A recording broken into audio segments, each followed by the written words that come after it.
Okay, நீங்க ஜெயில இருந்து எங்களை வெளியில கூட்டிட்டு வந்தது எங்களுக்கு எல்லாம் சந்தோஷம் தான். ஆனா மேட்டர் என்னன்னா, எங்க உயிரை பணைய வச்சு உங்களுக்கு வேலை செஞ்சோம்னா எங்களுக்கு என்ன கிடைக்க போகுது? அது அவசியம் நீங்க தெரிஞ்சுக்கணுமா?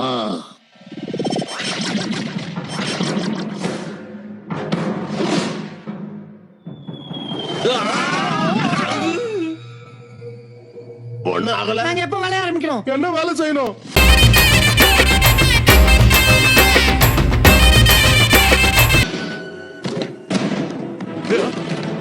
இந்த குப்பைய வாங்கி போடுறதுக்கு வந்த அத நீயே உன்னோட கையால வெளியே கொண்டு போய் போட்டுரு.